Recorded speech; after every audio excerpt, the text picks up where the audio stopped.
Eat like a king who's on a budget. 3 tasty options, fries, drink, and nuggets. All for $5. Wait, that can't be right. Just confirm that that's the real price. BK, have it your way. This episode is brought to you by Burger King, where you can rule the game day hunger. Whether you're calling the plays from your couch or tailgating before kickoff, BK's got your back. Grab a Whopper, load up on fries, and wash it down with an ice-cold drink, because real fans know nothing hits like flame-grilled perfection. Burger King, you rule.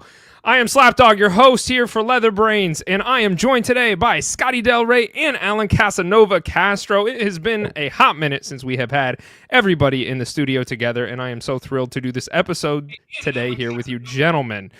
Today, we will be discussing the NFL trade deadline recap. It happened last week, but because we only do this show on Mondays, we didn't get to talk about it, and we would like to do so today. So we're going to do that. We're going to give you the Week 10 recap, and then we are going to round this thing out with our Pab Ass Bitch of the Week award. So, without further ado, let's jump in. Let's start with probably the headlining news of the trade deadline being Sauce Gardner. The Jets traded Sauce to the Colts for 2 first-round picks and Adonai Mitchell.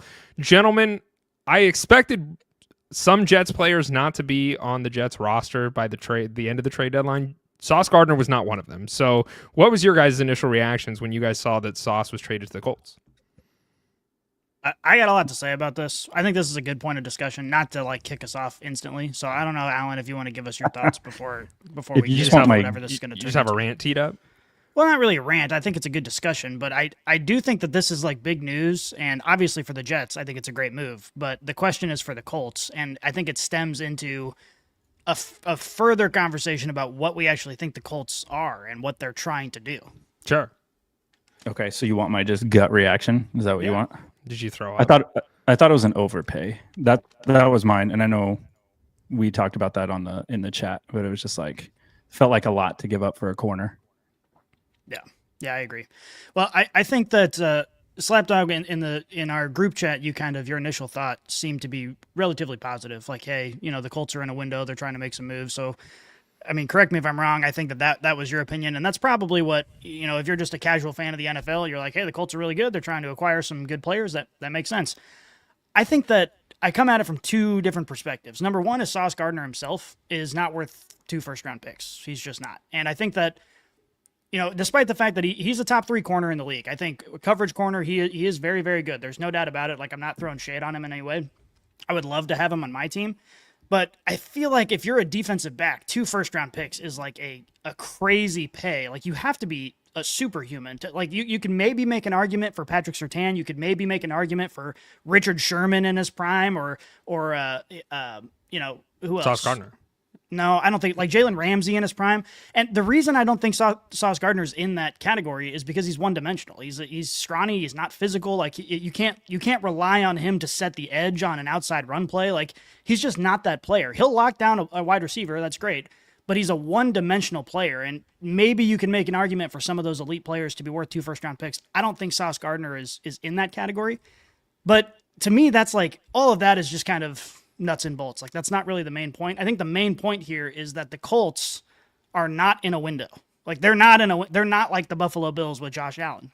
Why? Because the Colts have Daniel Jones as their starting quarterback, and I understand that they're playing well this season. Obviously, they're one of the best teams in the NFL on the books, and they're winning games. But this is a team that has had a cupcake schedule. They've been winning the games they should win, and that's great. I think they're a playoff team. But I don't think that they're in a window hey, we got to capitalize on this right now to win a Super Bowl, because I think this is a team that's a first-round exit type team. It's not a Super Bowl contender team right now. And I think this last week really emphasized that when we saw the Broncos play on Thursday Night Football, which is a game we'll talk about. One of the worst football games I've ever seen. Maybe one of the worst football games in the history of the NFL. That Broncos team is the Colts' best win on this season. It's not like they're going out and beating the top tier talent in the NFL. And they should have lost that game.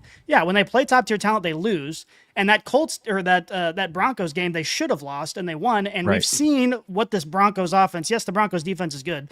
The Broncos offense is trash. Is absolute garbage, and that's their best win that they have on the season. I just don't think they're at the caliber to be mortgaging their future to overpay for a corner who's one-dimensional. Like, it all really attacked me as like just a crazy move for the Colts to make. I mean, my initial reactions were shock, because I really thought Breece Hall was going to be one of the names we would see at the trade deadline.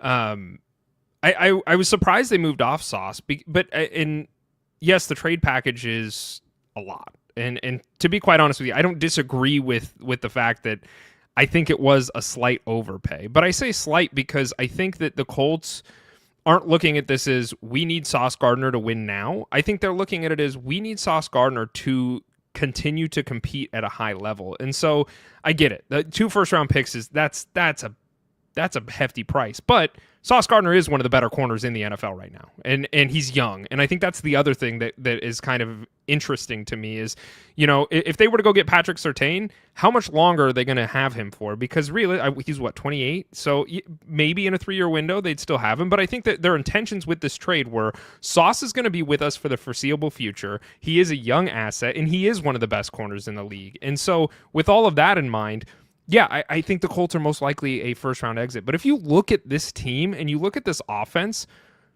and I'm not saying it was the right move, but where do they need help at? It's really their defense is what they need help with. Yeah. And so no matter what, when they go into the draft, that is going to be their mentality. Now, obviously, there are people who are paid millions of dollars to do this and evaluate and project and prospect where picks are going to line up for teams and where players might potentially line up.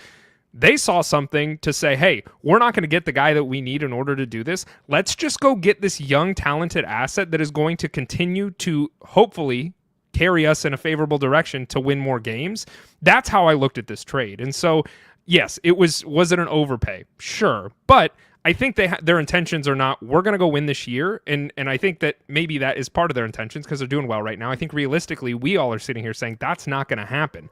But they're going to sign Daniel Jones to probably, I'm imagining, a 3-year extension. So they've got the quarterback position locked down for the moment. Offensively, they have a lot of talent. They really need help on the defense. I didn't hate this move. No, I agree that the defense is the part that they need help on. I just think those 2 first-round picks are going to be better suited for you financially and on the field over the course of this window. And I think a lot of NFL teams have shown you can get some cornerback help from the draft. Like, the corner position in and of itself is really hard to grade out because there's so many plays they're not involved in, and you don't know, like, was the quarterback scared? Did they have good coverage? I think there's a lot that goes into it. But my rule of thumb generally, for and this could be right or wrong, but it's like the further you get away from the ball, the harder time I have paying a lot for it. Right. So like the closer you to the ball, the better. The further bad, and I just I don't know. I mean, I think you could have recreated that, but it's whatever. Especially when it's help, go for it. It's a cornerback whose body is built like mine. And newsflash, I can't play professional football. So, he's a great coverage corner, but where else does he help on your defense? I mean, you could go get young talent who can serve that role. Maybe get not a good play outside linebacker. If you can play corner at 80% of what Sauce Gardner can play, but you can also be trusted to seal the edge, like, you can make an argument that player is more valuable, and you can go find that in the draft. Yeah, I think this move was definitely about this year, correct? We can all agree. I think so. I don't think I think this was about now. I think this is delusion because the AFC is so gettable right now. Yeah, the AFC does not have a clear front. Even the Colts being the front runner is kind of like even Daniel Jones getting re-signed. There's a reason Jonathan Taylor's top 5 in the MVP voting, and Daniel Jones is nowhere near that. So it's like, what's carrying this team. You know what it is. And it's the same thing that carried the Giants. It was Saquon Barkley, and they're doing it again. Everybody's doing it again. They're doing it again with Daniel Jones. That's my fear. Well, I don't want to jump into these other games because I know we're going to talk about the Colts and I know we're going to talk about the Jets. But to put a bow on this specifically, I think it's safe to say this was the right move for the Jets as well. And the Jets also, they traded Quinnen Williams to the Cowboys. So this was the 2 trades that the Jets, like the headlining trades that they made. I think this is the right move for the Jets to get off of these players because they're not winning anything anywhere fast. And I like these moves, especially getting the first round picks. Like that's talk about resetting your franchise. Well, here's the thing: if you're in the Jets' position, if a franchise comes to you and says we will give you 2 first round picks, there is not a single player on that roster you don't move on from for 2 first round picks in their position. So it's like, yeah, that deal is too good to be true. The unfortunate thing is that it's the Jets, so the picks won't matter, and whoever goes there, it will be sadness and despair. But great in theory, great concept of resetting this organization, but it's not going to matter. They get 2 firsts and 2 seconds next year, which is, I mean, they need. That's incredible. Yeah, they need. Let's see what 2027 is. Hold on, because that's what it is. Like, and that's I think with the NFL draft, like you're never going to bat 1,000, but you at least want to have enough swings at it. But to your point, slaps, they probably are just going to fuck it up anyways. Yeah, I mean, it's the Jets. While you're looking that up, we'll keep moving on the trades here. Seahawks, they traded for Rashid Shaheed, which was interesting. I don't hate it. Rashid Shaheed is a speedy demon. I love Rashid Shaheed. He's been so underrated for so long because he's been on an ass team. Like, it's going to be fun to see him on this team, I think. Okay, Tybo, sorry to go back. So they get 2 firsts, 2 seconds in 2026, and then they get 3 firsts in 2027. That's incredible. So if they don't hit on these picks, you get 5 Glad. first-round picks in 2 years. If you can't figure out some of those, just take all quarterbacks. Just take True. all Just do like the Honestly. Browns did. Just do like the Browns did. Just draft every quarterback available and then just have them all try out on your team for a year. Yeah. One's bound to work. Yeah, I mean, knowing the Jets, none would work anyway. Rashid Shaheed goes to the Seahawks. I like this move. I really do. The Seahawks are looking really great, and Cooper Kupp is usable, but he's been in and out with injury this year. And getting Rashid Shaheed, I mean, he was doing nothing. He was being fast for the Saints, but that was about it because the Saints are the Saints. Love this move for the Seahawks, and they didn't have to mortgage the house to go get a usable wide receiver in this one. So I liked that trade. Another wide receiver was moved at the deadline. The Jaguars acquired Jakobi Meyers from the Raiders. I mean, the thing with the Jaguars is that they're in contention right now. I think they're a shit team, and we'll go more into that later. But I think that they think that they needed a wide receiver because Brian Thomas Jr. and Travis Hunter are both out, and they did need the wide receiver help. But I don't know. I don't think the Jaguars are as good as the Jaguars think that they are. So this trade to me is, I mean, good for Jakobi Meyers because he gets to go to maybe a little bit better of a team than the Raiders. But I don't see this as really like a crazy move. The Eagles. This is something I just don't understand. The Eagles at the trade deadline got cornerback Jaire Alexander, linebacker Jaelan Phillips, and cornerback Michael Carter in trades. Why are NFL teams trading with the Eagles? Howie Roseman has put on a masterclass for the last few years in trades and fleecing people or teams. Why has the league just not come to the consensus that no team should trade with the Eagles? Do you guys have any insight on that? Well, I mean, listen, when the Chiefs were at the top of the league, people were saying that about the Chiefs, and it seems like we didn't get any big names. But the Eagles win the Super Bowl, and guess what? Everybody wants to trade them, all their great players. I don't know. To me, it's insane, and it really starts to raise the question of, is Howie Roseman just this good, or is this like a Epstein Island, I've got dirt on you kind of situation where he's just forcing people to give him all their players? I don't understand. I think this is going back to my other point. I think if you just make a billion trades, some of them are bound to work out, and then you'll just be like, yeah, see. The Eagles have made the most trades this year, bar none. Yeah, they got John Mechie earlier, and then traded him away. Yeah, they have like they signed a bunch of guys and traded draft picks for guys that aren't even playing. And I'm like, okay, why did you even acquire that? Why did you give away draft capital to go do that? Because they've deferred a lot of their cap, which is why they're able to do a lot of these things. But like that day is coming when they're going to have to like pay up, and then they're not going to have draft picks. I think that the only thing that questions me, which on paper these all look good, but you have to remember this isn't Madden. There's continuity, there's style, like these things have to gel. So like while people freak out about the trade, it's literally not a video game. Like things still have to pan out the right way for it to work. It's just like, I think in Madden, the Dolphins would score 50 points a game. But in real life, that doesn't work. Why? Because Mike McDaniel's their head coach. Yeah. I don't know. The impression that I get, the Eagles have constantly been rotating this like wide receiver 3 position around, and I think they're really trying to hit on a guy like that they can acquire without drafting. I don't know why, but why? You look at what I could go play wide receiver 3 right now and be just fine. Nobody's going to cover me. And no one throws the ball to you either. So yeah, it's nobody's doesn't gonna, matter. yeah, he's not going to throw me the ball either. So it's whatever. They did it with John Mechie. Then they traded John Mechie, got Adonai Mitchell as a part of this trade package from the Colts. And prior to that, they got, God, what was that guy's name from the Commanders? They had traded. Oh, yeah.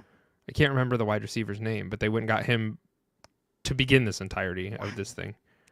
It's really pissing me off that I is don't good. know this name because it was like Good it was like a podcast. meme on the show for 7 straight months. Yeah, that I can't loved remember. him. Yeah. John Yeah. Dotson. Yes, Jahan Dotson. Thank you. right. Well done. job. So, like, I don't know. I mean, this is my speculation. Is just looking at it as like they're trying to find a wide receiver, and they haven't found what they wanted in that wide receiver yet. And I mean, the tape is out, the talent's out there. So, like, we all kind of have an understanding, but maybe they're seeing something we don't. I think the one thing I respect being, fans of where we are is like at least they're trying. Yeah, They're like trying to make moves. Like, hey, I'd love that. Like, let's at least figure out if this will work. build If it some doesn't work, excitement. it doesn't work. Yeah. Build some excitement. None of our teams did anything, and that's where I wanted to kind of conclude with this. Is Breece Hall did not get moved at the trade deadline like a lot of people thought that he would. Allegedly, the Jets had wanted a 3rd-round pick, and the Chiefs were rumored to offer a 4th-round pick, and the Jets they declined. Well, here's the thing. As Chiefs fans probably know, we were willing to pay a 3rd-round pick for Kadarius Toney, but Breece Hall is where we draw the fucking line. Yeah, not with not not with Breece. Yeah. Yeah, No, I don't know. I obviously we're not in the room. Maybe that's not obvious to everybody watching, but we're not in the room when they're making these decisions. And I don't understand the economics of it all, but it seems like why would you not, especially knowing Pacheco's out for a while, you obviously have a hole at that position anyways. Can think of is that they would have to re-sign him, and maybe Veach is thinking, I can just go get him anyways in the offseason and then pay him and then not have to give up any draft picks. well, So and I maybe think he's that's thinking, what maybe a we lot just of ride teams. this thing out for the year.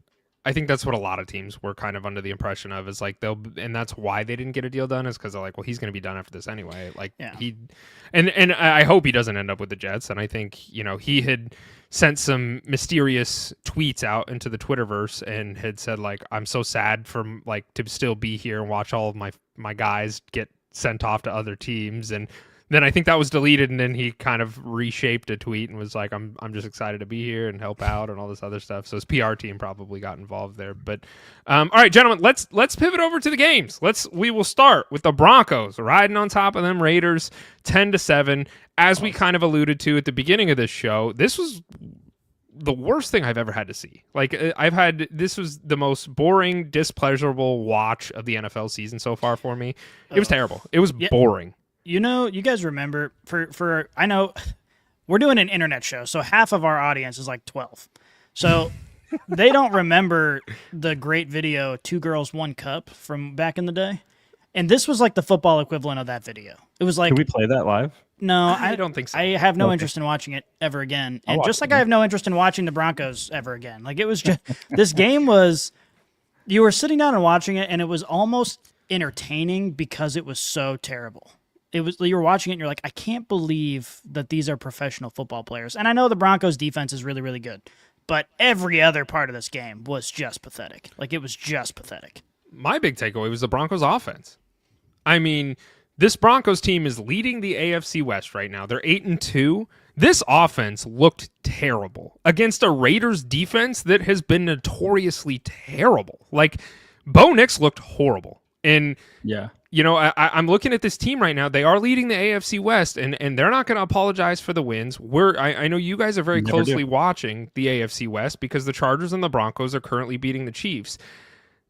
If this team goes to the playoffs and this offense plays like they did on Thursday Night Football, this is a first-round exit easily.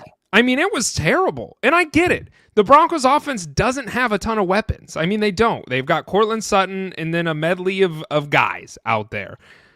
It's not good. It's really not good. And Bo Nix did not look great either. For he had his rookie campaign. Everybody was excited for him. And this year, I really haven't been that impressed with Bo Nix. Yeah, and I think he makes the plays at the end of the game, which everybody's infatuated with. But you're like, how did you end up in that spot? Like, why? Yeah. I agree, that was great, but why did you have to go do that? That's what never made sense to me. And I say I'm fortunate enough I didn't get to watch this game because I was busy, and I looked at the score and I'm like, holy Christ, like who is actually watching this shit? Because it looked awful. Looking at I always pull up the stat lines and I'm like, there's no shot anybody's actually enjoying this. And then I saw your guys' text come in. I'm like, okay, good. Nobody's actually. You weren't missing this. much. You weren't missing much. Yeah, no, it just made you wonder, like, as a Chiefs fan watching this, like, how, like, we're all talking about how our division is on the up and up. There are a few games this season that make you think, I don't know if this division's on the up and up. If anything, this should highlight to all of you NFL fans, if you don't pay attention very often, this is the disparity in schedules. Like there's a reason why the NFL rotates schedules around and gives certain teams harder if you've won and others lighter if you didn't, because they like to rotate. Like, you're not supposed to be on top of the league every year. Like, that's not how the NFL is set up to be. It's a reason why the worst team gets the first pick. Like, it's all set up so that way the people at the bottom can rise to the top. And I think a lot of teams this year, the Colts, the Broncos, a few others, are really riding a soft schedule, and it's fine. I mean, you collect the wins and you move on. I mean, because they were all shit teams, but this is like the point. Like, you're supposed to do better. And so I guess we'll see as it comes down the stretch, as these teams now get more into the meat of their schedule, especially some of these teams that are at the top, and we'll see if they can stay up there. But I agree with you, Slaps. That's the first thing I thought of, was the Steelers when they were that first round exit, when everybody was like, this team is awful. Like, they're winning and they have a good defense. And that's exactly what the Steelers were. They're winning. They have a good defense. And they probably will be again this year. And they were like, well, here's the tales all the time. Here's the spoiler. The Broncos were a very quick first round exit last year. So actually that would probably just be more of the same they did last year. It's and just, I think they're probably that's where they're headed. But before we move on, though, or before we continue this, I know we don't really preview games anymore. We just kind of do our recap episodes and talk about the games. But the Chiefs are playing the Broncos in this upcoming week, and this has got to be like our Super Bowl as Chiefs fans, right? As third in the division. Oh, this is you need to win. I saw a stat that if we lose this game, we have like a less than 8% chance of winning the division, and if we win this game, we have like a 57% chance of winning the division still. So like, this game is huge coming up. We're all talking shit on the Broncos. I'm scared. I was just laughing. I was just laughing because you're like, this offense sucks. I was like, you know where this goes is they're going to put up 40 on the Chiefs. And you're like, what the 100%. Fuck happened? 100%. You're going to be freaking. My one thought is, if Andy Reid and Spags off a bye week can't figure out a way to pull off a win against this team, they don't deserve to win the division. I mean, they just don't. I think that's fair. But I also think the mantra of defenses win championships is 100% true in this case. Like, and I'm not saying they're going to win the championship, but this defense is the only reason this team is even competitive this year. And so looking forward, it's going to be Chiefs defense or Chiefs offense versus Broncos defense. And that's really where I see this match coming to, is can they do it? And then obviously the other side's the ball, but that's really what I'm interested in. I think so too. That ensues there. So too. I think the funny thing is, if you look at points allowed for each of the teams, and we just talked about the Broncos schedule, and you know how the Chiefs schedule is, the Chiefs have allowed 20 less points over this point in the season with both defenses. And you look at the schedule, you have the Lions, Ravens, Bills, and then you go flip it and you go look at what the Broncos played. And I think that Eagles one is still a good win, but I think if you look at the rest of the teams, you're like, yikes. Yeah. Well, let's continue talking about teams that are winning, and that being the Colts. They beat the Falcons in overtime 31-25. Gentlemen, this was one of the games I was really interested in watching this week, and it was a good game. And I kind of expected it to be. The question for me was, what are the Falcons? And I still think we're in large trying to figure that out. But I think there's no question the Colts are a good team. But, Alan, you were talking about competition earlier and how they have more of a cupcake schedule because they have been a bad team and they're winning, and they don't apologize. We're not apologizing for the wins, but it really was, what Falcons team are we going to get this week? And that's what I was interested in seeing. They lost, and the Falcons are now 3-6. So at what point in time do I flip your guys' mind on this coaching staff is a problem and there's too much talent that is going to be wasted on this team? At what point does that change for you guys? Because I know everybody, we have been saying, like, give them time. They're going to figure it out. I got flamed at the beginning of the year before the season had even started. And I told everybody the Falcons aren't going to be that great this year. Their coaching staff is a problem.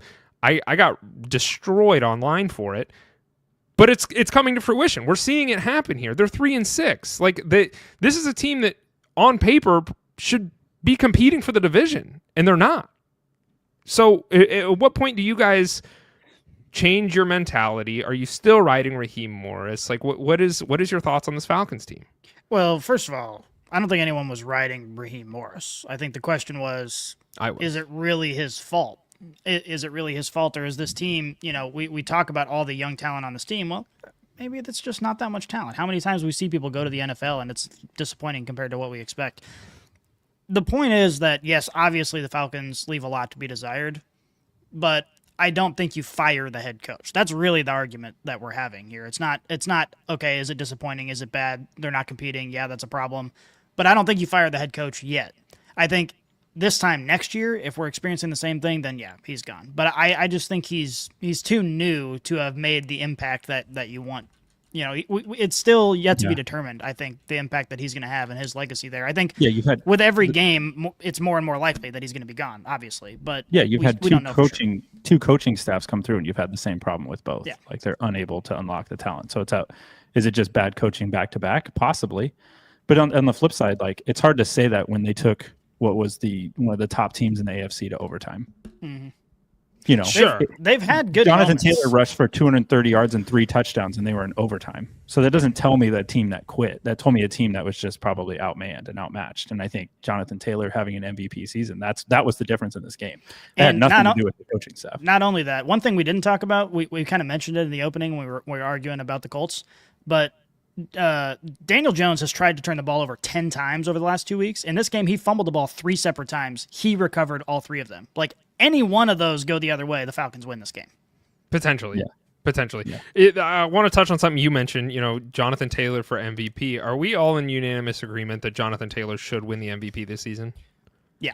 Yeah. Okay. I think, 100%. how pissed do you think Eagles fans would be, though, if Jonathan Taylor won it this year? That'd be really funny. Be, I would love it. I would love it.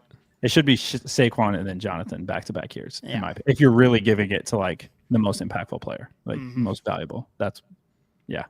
I mean, what Jonathan Taylor is doing this season is absolutely incredible. And, the other thing that I'm really glad that you brought up, Scotty, was the turnovers, because everybody is saying Daniel Jones, is this another schmear on the Giants because they let another great talent go? I'm not buying that. I think Daniel Jones is...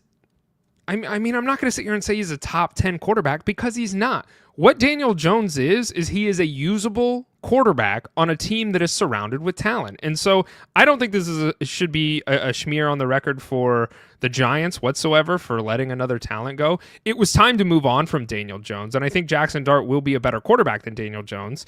But he's having success because this team is very talented on the offensive side of the ball. And the thing that we have seen over these last few weeks is Daniel Jones, you got to stop allowing an opportunity for the defense to come in and take the ball, because over the last 2 weeks, it has not been great for him. And that's problematic. And that's something you got to get fixed if you want to continue this run that the Colts are having. Yeah. My thing is, I don't want the Colts to do what the Giants did and be like, oh, look at all these games we won with him. We better sign him to a lot of money. We better keep him for a while, because that's not it. Like, that's sure, exactly what they're going to do, though. And that by selling 2 first-round picks for Sauce Gardner. That's their game plan. That's what they want. We're going to do it again. I don't think they will. I mean, they're going to sign him. I think they're going to sign him to a 3-year deal. I think it's going to be I don't want to say a team-friendly deal, but it's not going to... We'll talk about the Jaguars because I have a passion for that conversation, but I bring up, like, Trevor Lawrence. Like, the Jaguars are now...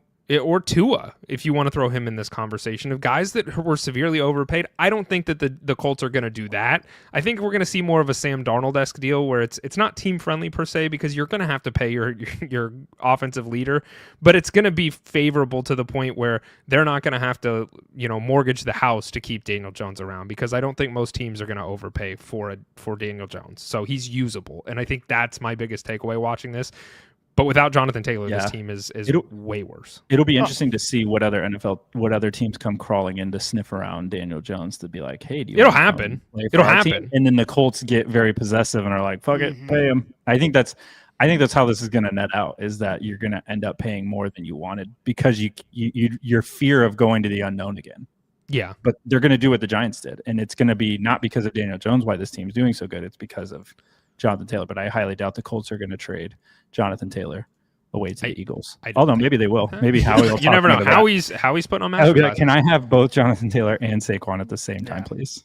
The last thing I want to touch on with the Colts, and then we'll move on to the next game, is Carly Irsay. She was heavily mocked this offseason for She became the GM after her father, Jim Irsay, passed away, or not the GM, but the owner.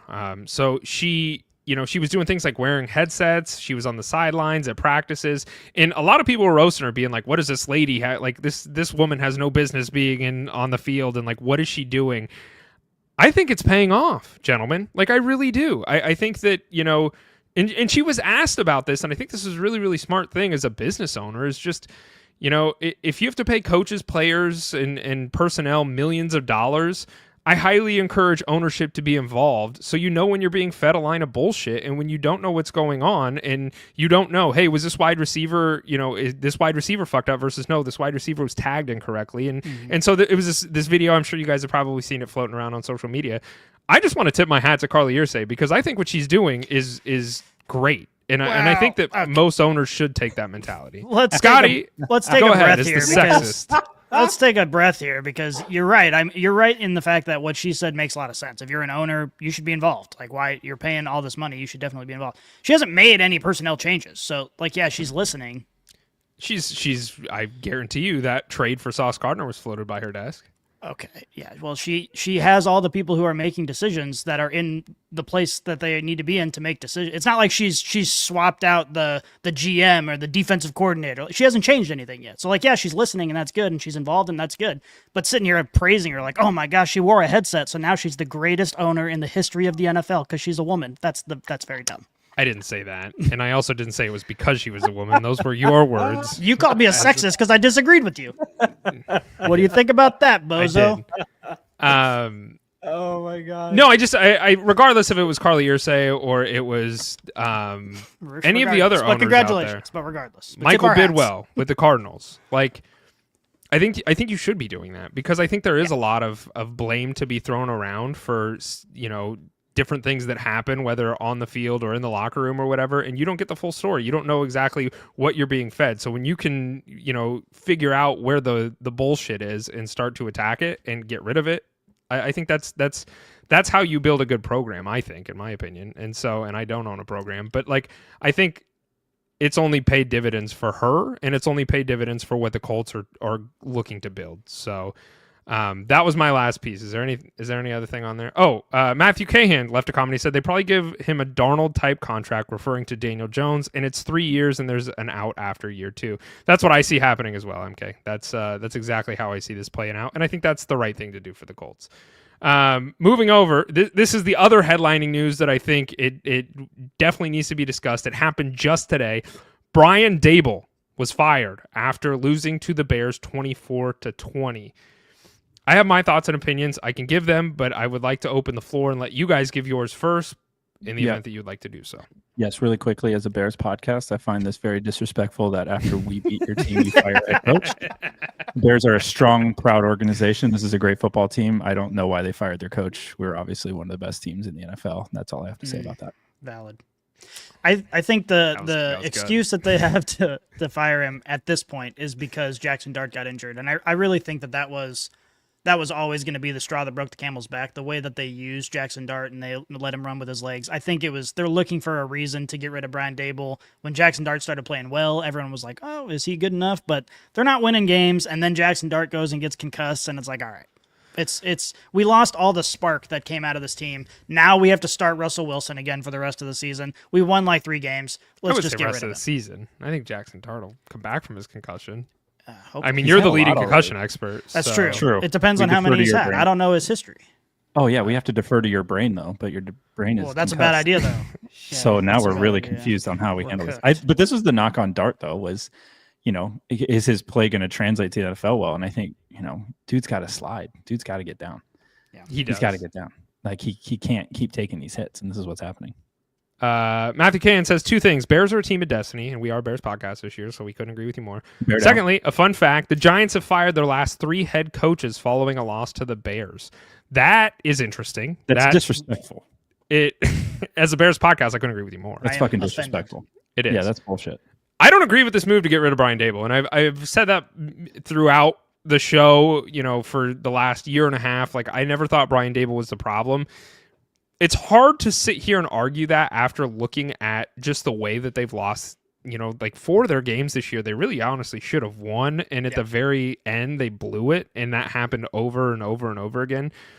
That sucks. Like, it sucks because I think Brian Daboll is I don't want to say a great head coach, but I think he's a good head coach. And I think he's a great offensive mind.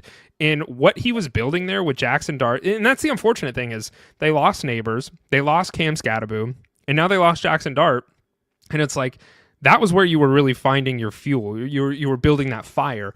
Once you lost all those guys, like, it sucks. But I think Brian Daboll was still building something there. And for them, I agree. For them to move on from him now puts into question, like, the development of Jackson Dart.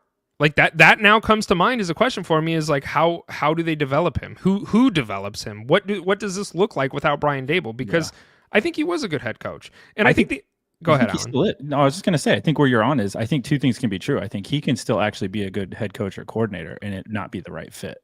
And I think because the GM didn't get fired, I think that showed you all you needed to see was this was the last ditch effort of a GM to say, it's my head coach's fault. I'll get another head coach that'll fix all this because we're trending in the right direction. And I think that's where it was. I think it's saving his own ass. I think this is more about the organization as a whole than it is singularly about Daboll. And if I'm Daboll, like, thank fucking God, just get me out of there, because it was obviously a shit show. And I think he can move to another organization, because I agree with you all the way around. I think it's just I don't think it was a good fit for anybody. That's an interesting thing that you said about Joe Schoen, because that was where my mind went, is like, how is Joe Schoen keeping his job, but Brian Daboll's not? And Joe Schoen has done well in the last 2 drafts, which is good, but like, we've also gotten an insider scoop from HBO Knox about, or Hard Knocks, about how, like, dysfunctional this entirety of this thing is, and that really falls on Joe Schoen, in my opinion. So I kind of like that mentality of the last ditch effort to try and save his career, and it probably holds ground. You manage people, you're going to be like, oh, it's because these people over here is why we sucked. Let me just get rid of them. Like, oh, okay, that'll fix everything. I don't know if the owner's an idiot, but I mean, that's what I would try to do. You also can't blame the organization or Joe Schoen for making the move. I mean, it's the logical step following 3 seasons of just being totally irrelevant by this time of the year. Like, at some point, I think we can have this conversation about the Steelers, but like, Mike Tomlin, I think, should be similarly cut. Like, he's a good coach, but at some point you got to say, okay, it's been a decade of mediocrity. Like, we got to do something different. I think Joe Schoen go to the playoffs. Yeah, well, they make a brief stop by the playoffs. they get to the one dance. Playoff check. They get one playoff check and then they move on. Yeah, but I don't know. I think it makes sense. But I agree. I mean, it's not Daboll. I think anyone who's looking at the organization from the outside, and especially with the inside scoops that we got because of the documentaries, you could see Daboll's competent. You can see he's fiery. Like, he's a guy that you could tell players would want to play for. It's the fit. You need a lot to go right to have success in the NFL. You think Brian Daboll's going to be one of the most sought after offensive coordinators in this coaching cycle? He should be. I don't know if he will. I think his personality makes him actually kind of tough for a lot of head coaches to deal with. Brian Daboll's got a strong personality. You want to bring a guy onto your coaching staff who's like, he was just a head coach. He's got a strong personality. Is this going to be a problem? But ultimately, I think you're right.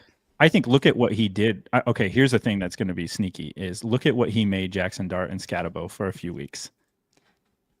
Look at what he did for a few weeks. NFL was captivated by what they were doing, and they beat the Eagles. They were moving the ball. They were fun to watch. And like, I think Daboll, he puts his players in good position. But if you don't give them any of the ingredients, it's hard to fucking cook with anything. Hear me out. As a Bears podcast, what if Brian Daboll goes to be the offensive coordinator there next year? Too many cooks in the kitchen. You think? I think. Yeah, Ben Johnson. You got to give Ben Johnson. You got to let him put his fingerprints on all over that. As a Bears podcast, I'll take him as a Cardinal. Like, I would love him. Well, let's go back to the Bears for a second. Caleb Williams is so good, he doesn't need an offensive coordinator. Let Caleb Williams call the plays. He can handle it. Yeah. That's how talented he is, I think. Yeah. As a Bears podcast, I couldn't agree with you. We're a Bears podcast. More. Don't waffle on us like that. Sorry. You know what to do. Okay, last question here on this conversation. Like, is there even any good candidates for the Giants that come to mind for you that would go in and be able to flip this organization on its head in a more favorable direction? This is a team. Listen to me. I know we all want to sit here and say. I'm listening. Okay. Are you listening? I'm listening. Alan, are you listening? Okay. I'm paying attention slightly. I know we all want to say that, it's the Giants, they're ass, they're embarrassing, blah, blah, blah. This is a team with 3 young offensive stars and a team that's going to have some top-tier draft picks in the upcoming draft because they suck this season. It's a team that you can get your foot in the door. They just fired their head coach, so they're not going to fire you immediately. I'm thinking this is a premier destination for a first-time head coach or somebody who wants. I'm not arguing that. Put Robert Salah in here, Ooh, dude. I like that one. I'm thinking this is a team that a lot of coaches are going to look at and be like, I kind of want to be there. Robert's probably done with New York or New Jersey at this point. I don't know if he wants to go back into that. I'm back. You might have painted it a different color, but I still have PTSD from everything that happened in this building. I agree with you, though. The only problem I would have is that between the quarterback and running back, you're going to have like 3 brain cells left to work with. Whoever gets in there, you're just going to be like, okay, shit. Let me pose this. In the event that Raheem Morris does get fired this offseason and you guys were head coaches, would you rather go to the Falcons or the Giants? Because I think it's kind of similar. There's talent. Okay, hold on. Let me think. That's actually tough. Yeah, That's it is tougher than I would. There's a lot to consider. Playing in a dome, living in Atlanta, or living in New Jersey or New York. Pass on either. Penix or Dart. Bijan or Scatabo. London or neighbors. And you get an ancillary Kyle Pitts. Like, that's just a throw in. Well, the Kyle Pitts is not a throw in, you bitch. I was going to say, honestly, just to be able to have very one-to-one conversations with Cam Scatabo and just see how much I'd laugh, I would probably pick the Giants. Okay. And Matthew Cahan agrees. He says easily the Giants. Oh, yeah. This is the point, though. Falcons don't have a first. That's the point. That's a point to be made. I tend to agree just with the Jackson Dart hype. It's at this point in time, it would be impossible to take Michael Penix over Jackson Dart. I know it's a limited sample size, but obviously, I think Jackson I would Dart's agree. the quarterback that you want. Yeah. And I think everybody has to say that at this point. Now, as a Bears podcast, do we want to? When are we going to have a conversation about how Caleb Williams is playing this year? Do we want to wait a little bit because he's not turning the ball over? He's running the ball. He's running for touchdowns. He's throwing for touchdowns. Us not talking about it is making him better. And should we wait? I think he sucks. He sucks still. Wait, no. We don't. Just say something about his pain and nails and we'll move on. No, I gotta hype him up. I know he probably listens. Like I want him to want more. Like score more touchdowns, please. I'm really I'll buy nervous you a new if he's purse if you make the playoffs. God, scores. God. I'm concerned. I don't know if he's gonna hit 4,000 this year. Like that's the mark for me. I want to see, and I don't. Yeah, what's he at? I mean, he's over half. I mean, he's halfway there. I know. I'm just nervous. Yeah, it gets cold. I'm nervous. It gets cold. Yeah. Like, is he going to be able to? He's got to do it. I don't know. I'm pessimistic that he will. We're really bad at being a Bears podcast. It's hard. No, we're not. We're really good at doing this as a Bears podcast. He's on pace by like 75 That's what yards. I was saying. He's halfway there with halfway there. One injury for half a game, and he's out the rest of the game. Wow. Look, I'm not rooting for injuries. We don't root for injuries here, gentlemen. Jesus Christ. I'm just saying how close we are. How this is we're hanging on by a thread, and right now it's holding. But your window is rather small to be able to imagine one DeMar Hamlin incident where they just cancel a game because some guy snaps his leg in half or something. That's what I'm saying. He's done. That's what I'm saying. He's not making it to 4,000. No. Yes, barring some catastrophic thing happening. Yes, he's not going to make. Well, that's catastrophic. Volcano But like during he gets a concussion, he's not hitting 4,000. Like that's how close we are. Unless he starts just going crazy in the next few weeks, which he will because we're a Bears podcast. He's late by 30 minutes. He's not getting. Yeah, no, he's not. He slips in a hot tub. It's over. No! Oh my God! God! Don't even joke about that, bro. All right, let's keep moving here, gentlemen. What the hell happened? The Dolphins beat the Bills. Not close. It was 30-13. This game, what the hell are the Bills? Like, I genuinely, are the Bills a team that will beat good teams and lose to bad teams because they lost to the Giants earlier this year, and now they lost to the Dolphins? Like, what in the world is going on with the Bills team? Not to be self-centered, well, but every single time... When you start out like that, it's hard not to believe that you're not going to be. Okay, not to be self-centered, but I want to talk about the Chiefs again. Okay.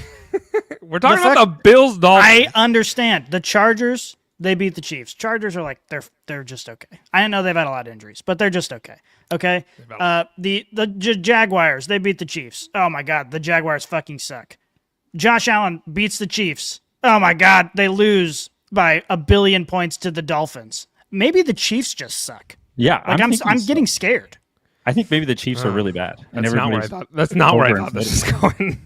I thought you were going to say what I put in the notes was this a Bills Super Bowl hangover? Like they gear up for the Chiefs. Now they got to fly. I saw Greg Rousseau that plays for the Bills, who ironically went to Miami, and he was complaining about the heat.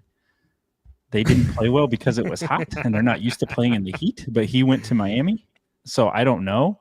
The Bills have done this though in the past. Like they've gone down to Miami and kind of laid an egg. So like I wouldn't totally panic, but I think given the little room for error that AFC teams have this year, I would maybe slightly panic because I think the thing is that every AFC team is not comfortable. And I think that is what is an emphasis here for every team top to bottom. Nobody's comfortable.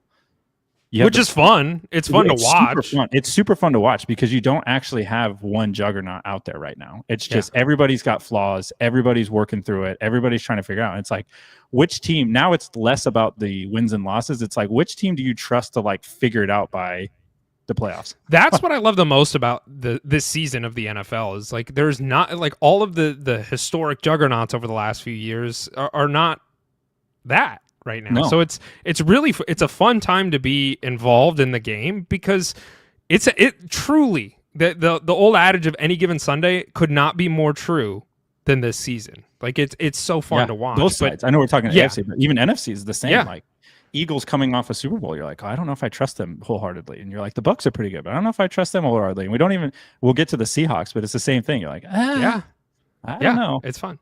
It's super fun. One last question on this game. Does this win change the outcome or the trajectory of the outcome that we all have for Mike McDaniels? Because I was saying, I think even just a week ago, like, why is he not fired? I think that was a conversation Scotty and I had last week. Why is this man not fired? And Scotty said, well, what else are you going to do? Does this change anything? Does this secure him or maybe buy him some more time? Or is this a big nothing burger? Because we said the same thing about Brian Daboll. Let me be very clear. Unless Mike McDaniel saves like a family of orphans from a burning apartment building on national TV, Time to set that up. His ass is getting fired. There's not a damn thing he could do that isn't going to get him fired, I think. You think so still? The season has been such an abysmal failure. And, I mean, I guess if they win out, like if they just completely turn the season around, maybe. But I just don't see... Obviously, that's not a realistic possibility. Anything's possible. It's not a realistic possibility. And anything short of that, like you can't even have this conversation. I think he needs to win the next 4 games. If he can win the next 4 games, I think it keeps him around. Do you have their schedule pulled up? Yeah. So he gets the Commanders. Looks like they're overseas because it says 8:30 in the morning. Lord have mercy. Dublin, I think. So they get the Commanders, Saints, Saints, Jets, Steelers. That is the next 4. And then they end. They could do it.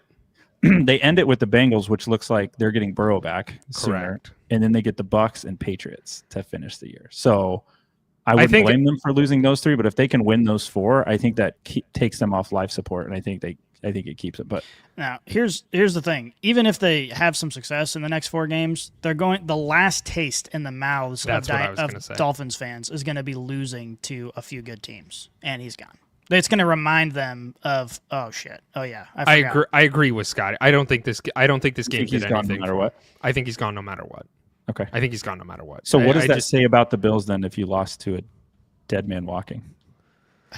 And they were hungover. They were hungover. They're Super Bowl hungover. Does this say more about the Bills? I think this is the problem with the Bills this year is they can't take a week off. They cannot have like a subpar. They have to be firing on all cylinders. And this was another game where it was Cook not reaching 100 yards rushing and the Bills losing. And there's as much as everybody fawns over Josh Allen, like this team is 100% about them running the ball. This is not a Josh Allen typical team from the past where they're relying on him so much. Like it sets up play action and he gets wide open tight ends and that looks good. And he runs in 1-yard rushes at the goal line, but this is about Cook getting it from end to end. And if that's not happening, they can't win. And now you're seeing it play out throughout this year.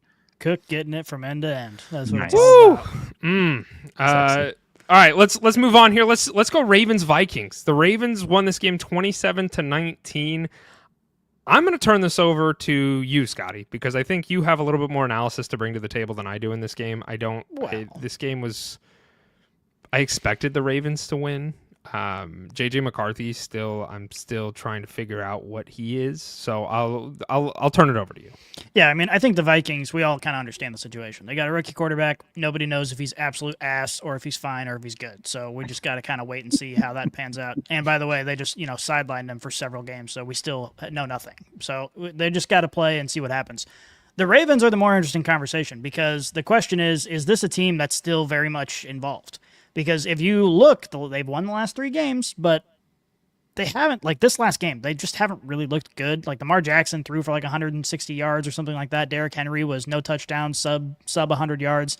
It just wasn't all that good. Their defense seems to be getting better, but the last 3 teams they've played are ass. So the question that I would like to pose to you, is this a team that is still sort of in it? Like realistically, is this a team that's like in the position that we thought they were going to be going into the season? The rest of their schedule is this: Browns, Jets, Bengals, Steelers, Bengals again, Patriots, Packers, Steelers. They could win a lot of those games. It's a pretty favorable schedule. Yeah, they could win a lot. They're going to start 1-5 and win the division. That's what's going to happen. I agree with that. That's as the most likely outcome or scenario.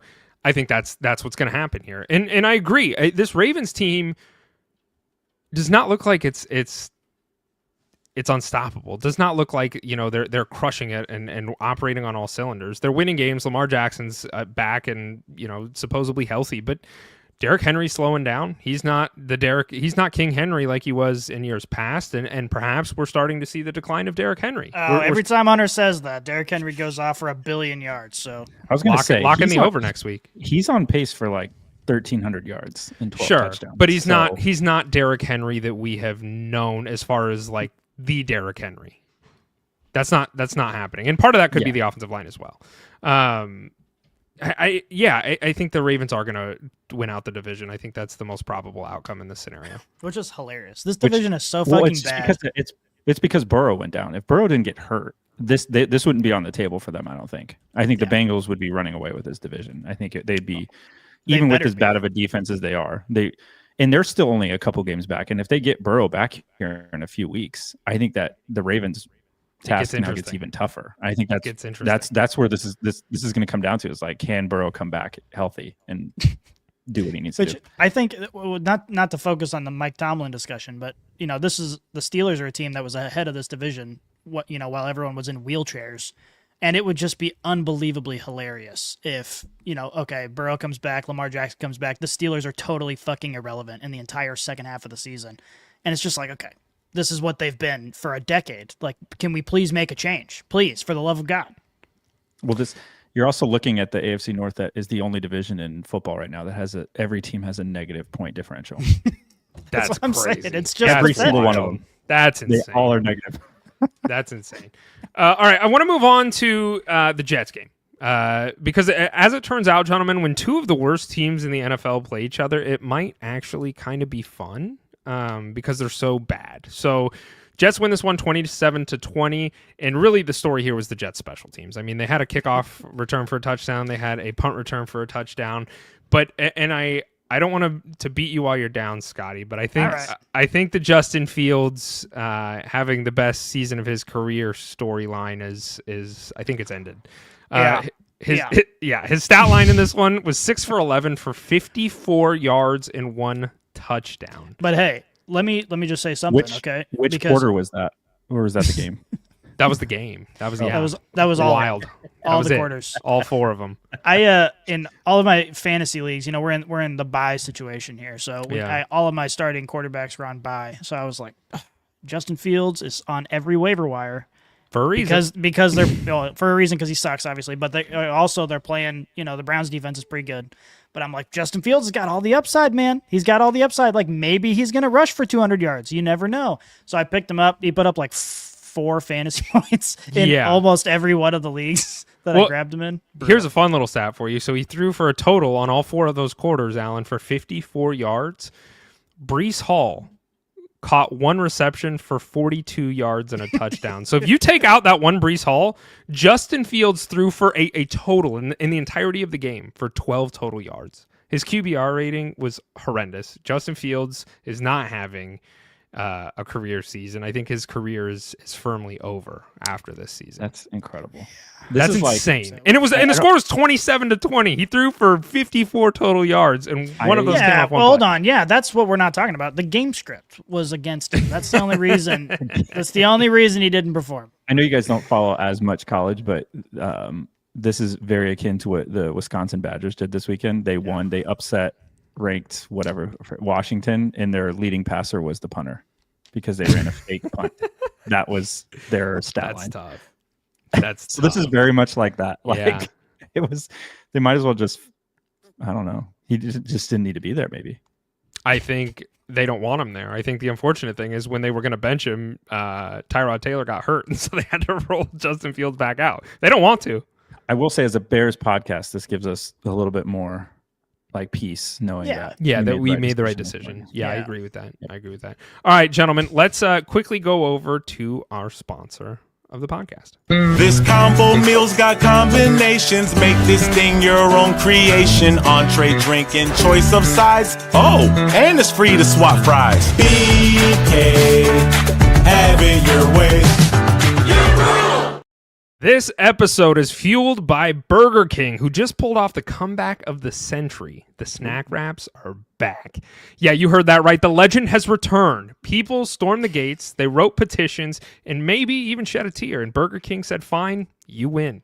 Now you can roll up to Burger King and grab that crispy chicken glory wrapped tighter than Bill Belichick's hoodie. Spicy, classic, or honey mustard, whatever flavors of chaos your taste buds crave, it is back and beautiful. So before you send another angry tweet about your team's play calling, do something productive. Hit Burger King, grab a snack wrap, and remember, Burger King, you rule. Thank you for keeping the lights on, Burger King. Let's go to the next game. Here we have the Patriots-Bucks, gentlemen. This game was fun.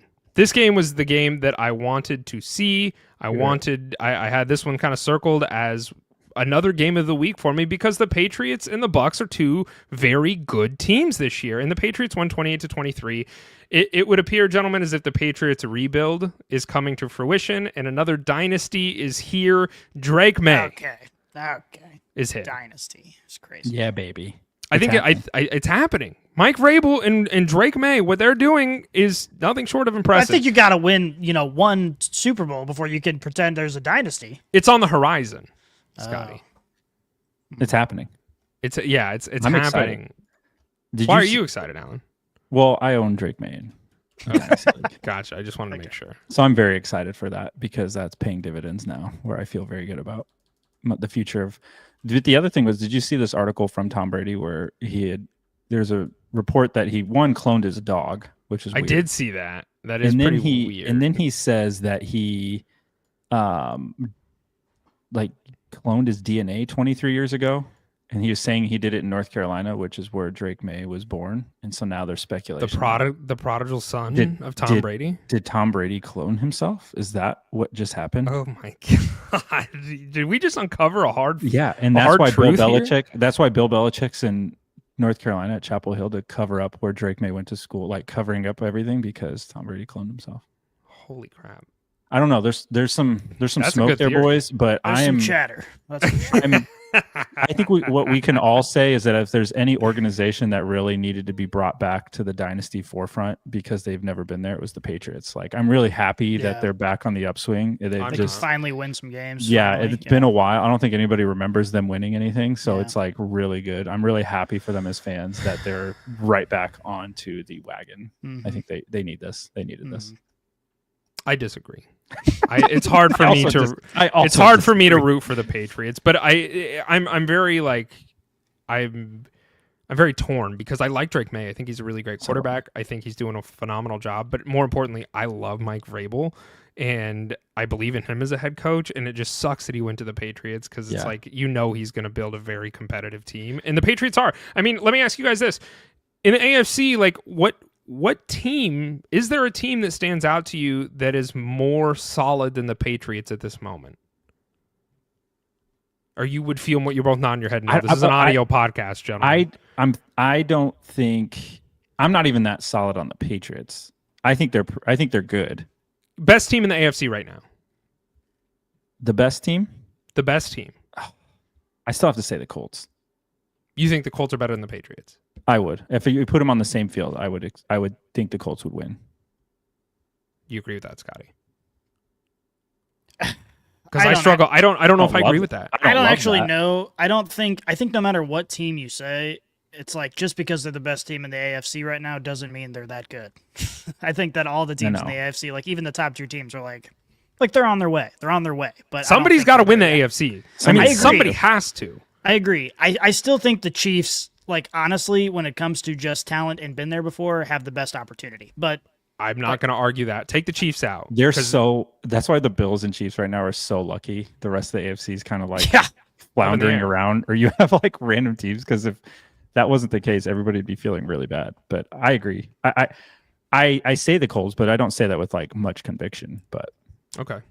All right. I was just curious. I mean, I think the Patriots they're going to the playoffs. They are going to be a competitive team. I think I'm not going to say they're going to win it all this year, but like it's got to be not alarming for me because I'm not a Patriots fan, but like just looking at the trajectory of this team, I really do think that a dynasty is on the horizon for them as far as competing at a very high level. Now, whether they win the ring or not, that's maybe a different conversation, but I think the Patriots are firmly cemented as back in the. Can I submit instead of the word dynasty, maybe like powerhouse? Yeah, powerhouse. That's fine. A powerhouse, like the Bills.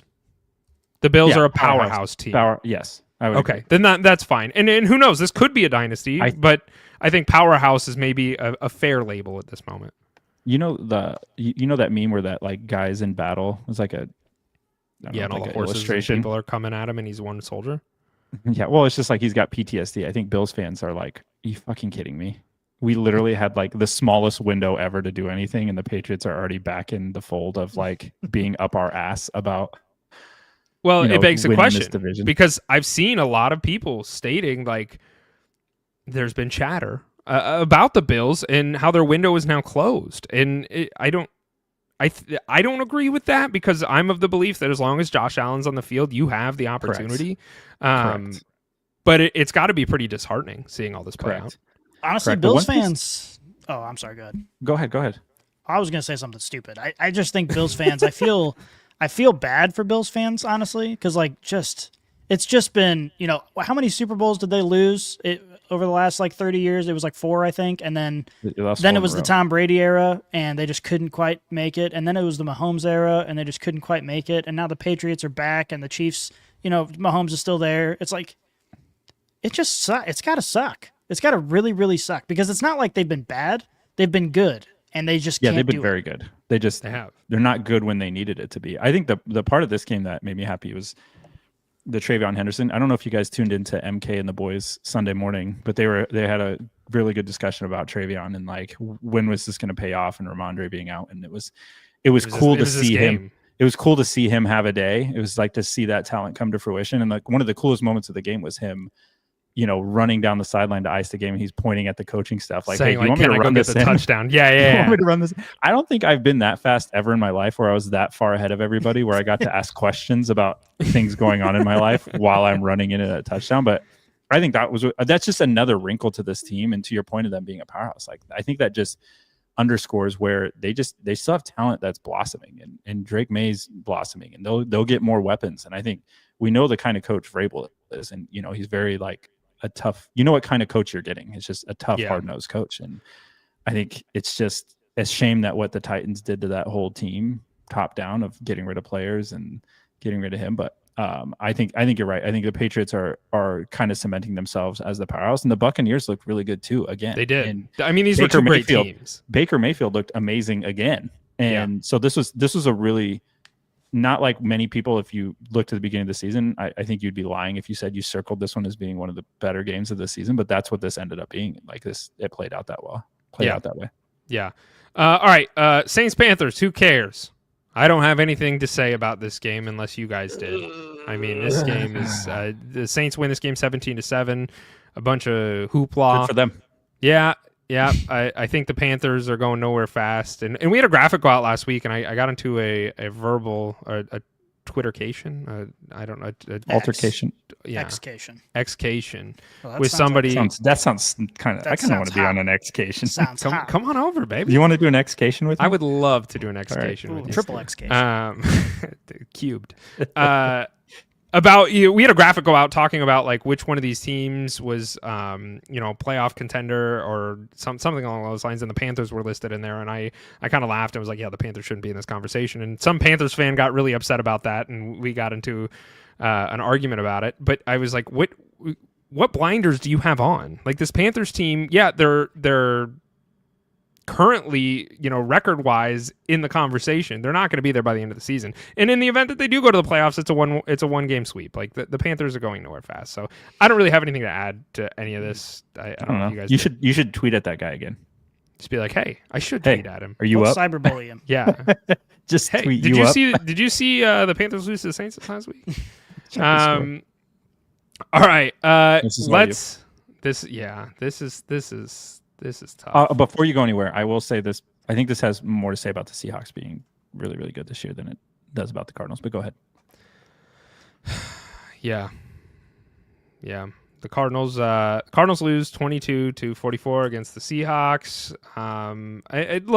This just feels like a constant conversation that we keep coming back to. And the fact of the matter is that the Cardinals are ass. I mean, the score going into the second quarter, not into the second half, into the second quarter was 27-0.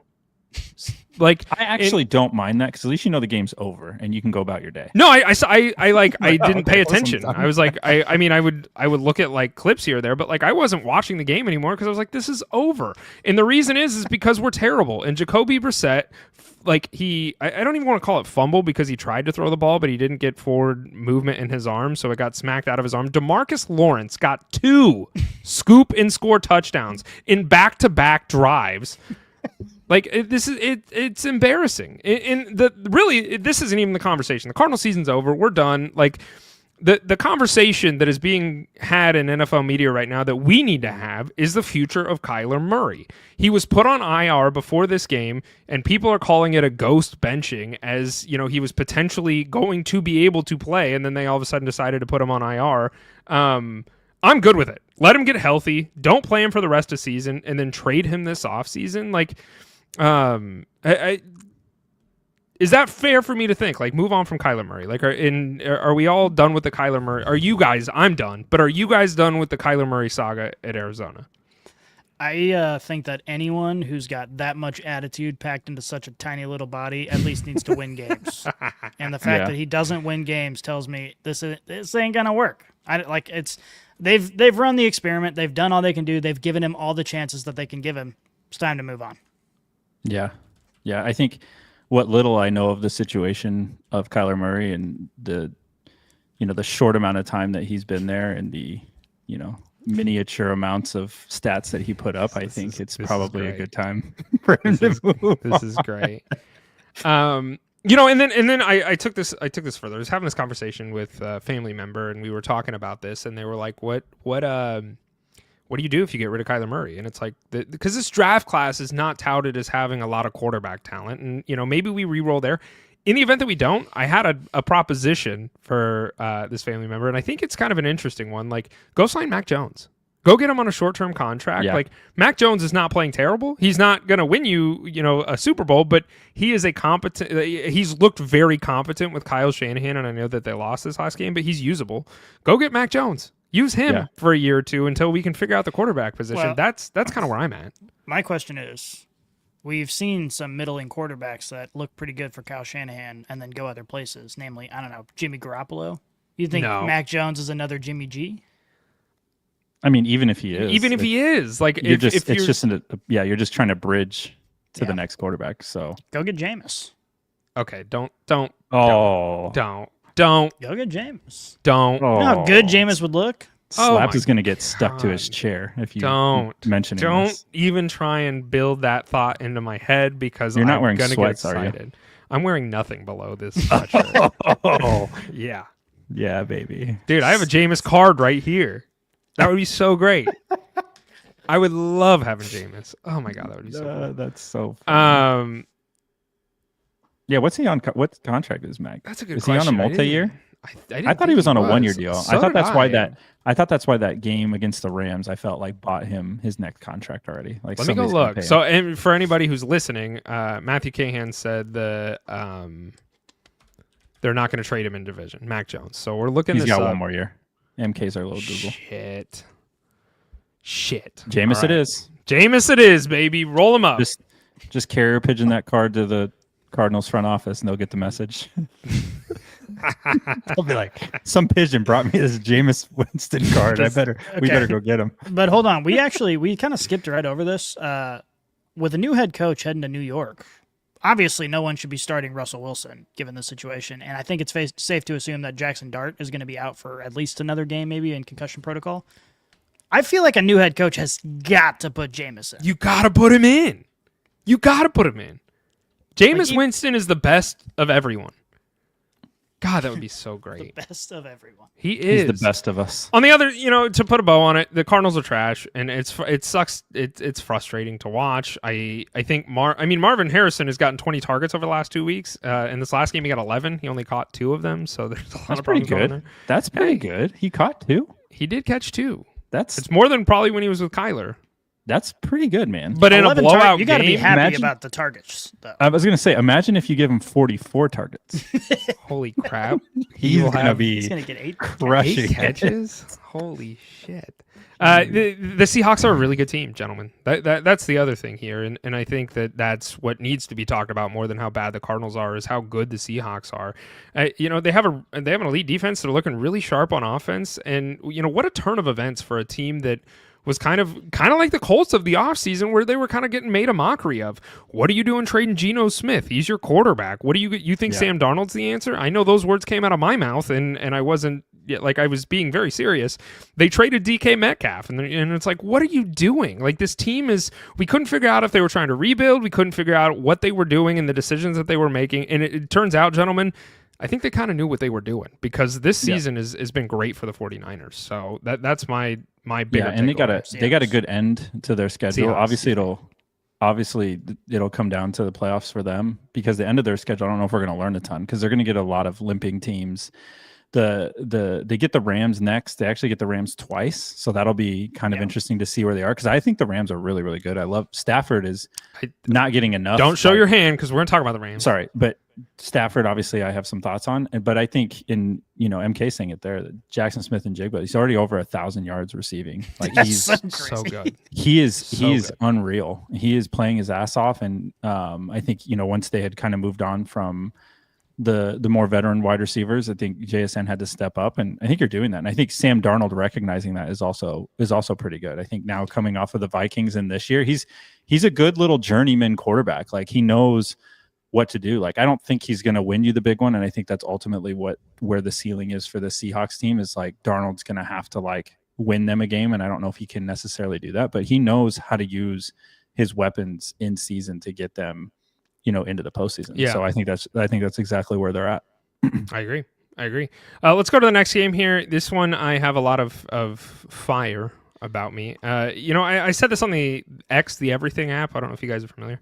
I said that Trevor Lawrence, he needs to be knocked out by his own teammates, and he needs his head shaved. I mean, that's just where this is at. This man is the farthest thing from sunshine I have ever seen. I will never call him sunshine ever again. I will not refer to him as sunshine. He is storm clouds. He is disappointment. He is despair. And overall, he's just a really shitty quarterback. So, and if you don't believe me, here's the stats from the last game. He went 13 for 23, 158 yards and a touchdown with 1 interception. Gentlemen, his QBR rating was 27.8. Davis Mills, the backup quarterback for the Texans, had a better QBR rating at 57.5. The Jaguars made one of the biggest mistakes signing him to the contract that they did, and it will set this franchise back for the next few years. I love the fact that the franchise is set back, and so I love the fact that they did it, but dang, do I hate this she-boy that is Trevor Lawrence. Get your hair cut, you piece of shit quarterback. How many of our 12-year-old listeners do you think understand the sunshine reference? You think they just have never heard that before in their lives? Probably not, because they've probably never heard him referred to as... Listen, Remember the Titans was a movie that came out a decade before you were born. You should go watch it. It's about football. And Sunshine was actually a real guy. I know that whole movie was based on a real thing, but that character was actually a real dude. So somewhere he's crying if he heard this saying this shit about him. I was saying that about Trevor Lawrence. I was saying about Trevor Lawrence. He's been pissed that Trevor Lawrence has been taking the nickname and sucking so bad. He's terrible, gentlemen. Like I'm so tired of the defense that comes for Trevor Lawrence. And I was a part of that for a long time, and I finally I'm done making excuses for him. I'm done with the he's had so many different head coaches. He doesn't have his talent on the field. He had Brian Thomas Jr. and Travis Hunter on the field for a decent chunk of the season, and what the hell did he do with it? This team is bad. Trevor Lawrence is bad. And the Jaguars they lost this game, I understand, but they're still in the conversation for a playoff hunt. And I don't think they're a playoff worthy team. I think they're not a good team, and I think that they're just limping along and trying to figure it out. Until Trevor Lawrence shaves his head, I'm not gonna even. What if he shaves his head? He should. What if he does though? A man with that long of hair that plays this shitty a quarterback should get flamed for it. Cut your hair. I don't know. I think the one thing we know for sure is that he needs a system and he needs players for him to be good. He had players, Alan. He cannot. Well, I'm just saying, like, the system needs to work for him. Like, he has the players, but not the system. He literally needs a perfect situation for him to be able to execute and play at a high level. I think that's what we know, which makes him not a very ideal quarterback. I guess I'm saying everything you're saying, but everybody's infatuated with the talent, the arm talent that he has. But he needs everything to be perfect for him to be successful. That's what we're down to now. I think on the shaving his head thing, I think he's really got to be strategic, because shaving his head is sort of like breaking the emergency glass to pull the fire alarm. I think he should have it shaved. Like, and I don't say he shaves it. I think his teammates need to pin him down in the locker room and shave his head. You hear me out. You got to be strategic about that, because if you do that and then nothing changes on the team, well, he's going to keep sucking, and then you already broke the fire escape. Like that's the last ditch ever. You got to wait till somebody comes back from injury. You got to wait till something major changes. Then you shave his head and you say, "Knew you, Trevor Lawrence." He needs to do that now.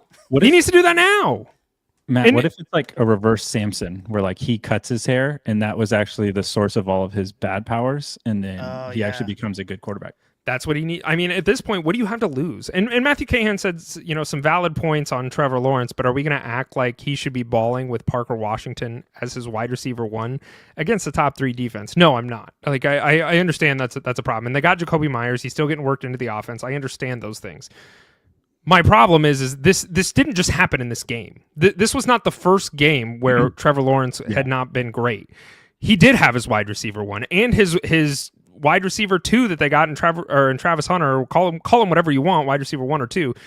He had his weapons on the field and has had those weapons on the field for a large portion of this season, and he hasn't done it with them. So this is where I laugh about weapons, because you're absolutely right. But I think my parallel I always draw is Mahomes won a Super Bowl with Kadarius Toney and Sky Moore and Juju Smith.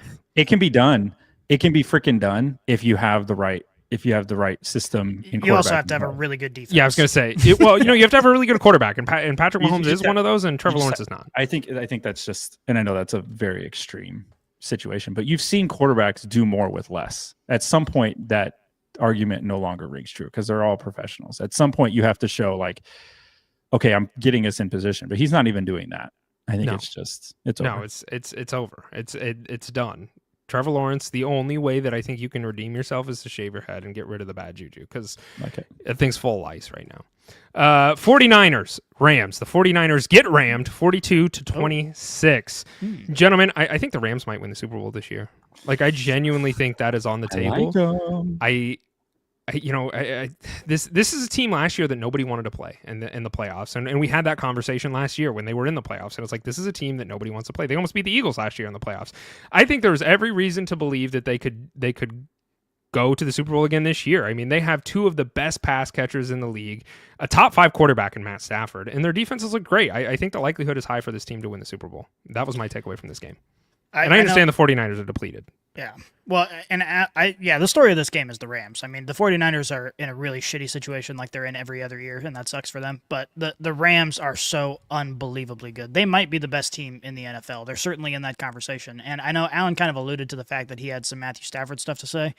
And I'll just say this. I agree. I agree with what you're going to say, because I know he's playing like an MVP. He should be, if JT doesn't win the MVP so far this season, it's Matthew Stafford should win. Should the MVP. I think he? Yeah, Yes. he should be, and I think that's where I was going was Stafford. I know he is in Vegas terms because he's second right now in most books with MVP odds is Stafford, but he is on another level that should give way more like publicity when the NFL shows are coming on. Like it's kind of unreal how much it's getting glossed over, and I don't know if it's because of his age or because of I don't know the West Coast bias that's always there, but I think Stafford is playing at such an elite level that he is, in my opinion, the MVP up to this point. Over Jonathan Taylor. Yeah. Yep. I mean, obviously they're 1 and 2. That's I don't know. I would give it to him. I think he's just this team just looks so good, and I know it's the 49ers, and I know they're beat up, and they get to play the Seahawks twice, so we're going to learn a lot. Yeah. So I'm not saying this is going to ring true when we get to the end of the season because it very well may not be true. I think it's Stafford, then I think it's JT. I think those two should, until something else happens, those two should be the only ones considered for the MVP at this point in time. And then Drake May kind of outside looking in. Sure. No, I think Matt Stafford, I mean, obviously he's second in the position at this point, and he should be. Matt Stafford is playing phenomenal football right now, and I don't care what his age is. He's a talent. He's been a talent in the league since he got here. And like now that he's paired up with Sean McVay, and over the last few years, the Rams have always been feisty. Like Matthew Stafford is a baller, and he's killing it. So he should be in the conversation for sure. I don't know. I just struggle. I struggle to say he should be number 1 over Jonathan Taylor. That one I don't know. His last pick was week 3 against the Eagles. I'm not saying he's not great, but like if you take Jonathan Taylor, how I look at the MVP is maybe not how like the world looks at have the you MVP. considered that the MVP is a quarterback award? I don't know if you've considered that.